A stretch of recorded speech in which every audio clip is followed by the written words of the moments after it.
Կարծիք կա, թե ամռան օձերը ակտիվանում են, ու սրանի պատասխան ժողովրդական այսպիսի ասացվածք էլ կա, ասում է օձի տակը իր բնում է, ու շատերը կարծում են, թե ամառվա կիզիչ արևին ու կեսօրվա շոգին պետք է օձերից ամենաշատը զգուշանալ։ Իրականում սա սխալ տարածված կարծիք է, եւ առհասարակ օձերի վարքագծի եւ վտանգավորության վերաբերյալ տարածված սխալ կարծիքները շատ են։ Այդ պատճառով մեզ հուզող հարցերի պատասխանները փորձել ենք ստանալ մասնագետից։ Հուլիս-օգոստոս ամիսներին դուք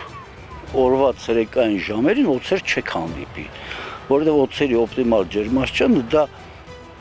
25-26 աստիճանն է։ Նրանք այդ ժամանակահատվածում ասում են երկակի ակտիվության պիկերի, այսինքն առավոտ շուտ եւ երեկոյան ժամերին։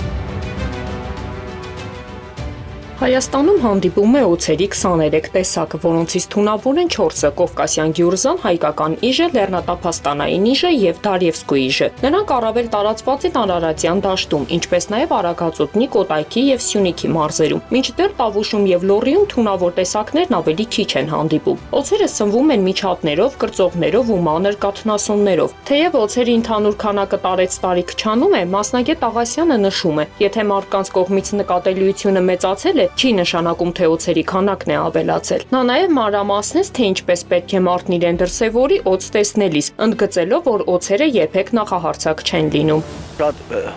կտրուկ շարժումներ չանել, հանգիստ հետ գնալ։ Իր տեսադաշտից չթողնել կենթանուն, հետ գնալ։ Եթե նույնիսկ ինքը, ասենք, ձեզ թվացալ ուզում է հարցակել, նա ոչ թե հարցակում, նա ուզում է խուսափել ձեզնից, ուզում է գնալ։ Եթե դուք հանգիստ կանգնեք, ինքը ձեր կողքով խուսանավելու է ու փախնելու է օձը։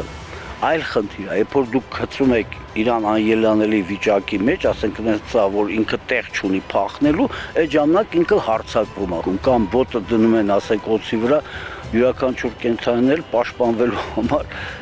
գծում է։ Ըստ մասնագետի, անգամ խայթոցի տեսքից կարելի է հասկանալ, թե ինչ օձ է կծել։ Օրինակ, թունավոր օձի կծած տեղում երկու խոշոր ատամի հետք է մնում, իսկ ոչ թունավորինը մանր ատամների հետքերի շարք է։ Կարելի է տարբերել նաև ցավի աստիճանից։ Թունավոր օձերի կծելու դեպքում շատ ուժեղ անմիջապես 10-15 վայրկյանում ցավ առաջանում։ Այդ ցավը կարելի է համեմատել, պատկերացրեք, մեղվի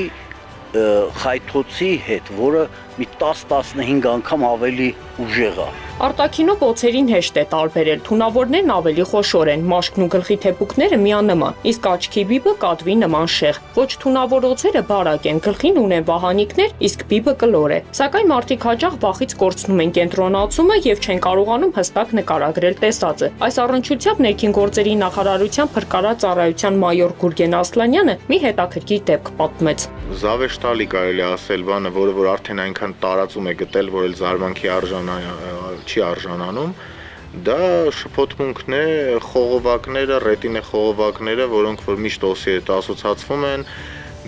ներկան են լինում միշտ հաղթանդամ տղամարդիկ, որոնք պնդում են, որ այնտեղ գյուրջաներ են բնակվում, պարզվում է պայմանական ռետինե խողովակ են տեսել։ Ես նույնիսկ եղել եմ դեպքի, երբ որ մարդը ռետինե խողովակը մտածելով, որ օձ է, փորձել էր հրդեհել իր ավտոտնակը վախից։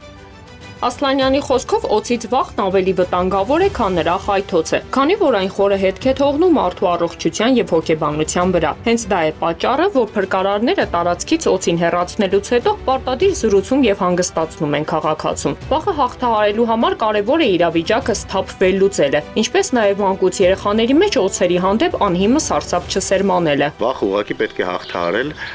մանուկ հասակից, այսինքն դաստիարակել երեխաներին տանել, չգիտեմ, տերարիումներ, կենդանաբանական այգի, շփվել, նույնիսկ մուլտեր նայել այդ կենդանիների եւ օձին չբնութագրել որպես մի սարսափելի, մի վախենալու, մի, չգիտեմ, այսինքն ներկայացնել որպես այնպես, ինչպես ներկայացնում ենք արջին, գայլին, աղվեսին կամ մնացած կենդանիներին։ Եթե խայթել է թունավոր օձ, առաջին օգնություն ցուցաբերելու համար նախ պետք է բերանով թույնը քաշել եւ լվանալ վերքը, կծած տեղն անշարժացնել եւ տեղափոխել հիվանդանոց, իսկ ոչ թունավորի դեպքում պետք է խայթոցի հատվածը մաքրել յոդով, բորբոքումից խուսափելու համար, ինչպես որ մշակվում է քերծվածքը։ Լուիզա Սարգսյան, Լևոն Խաչատրյան, Հորիզոն։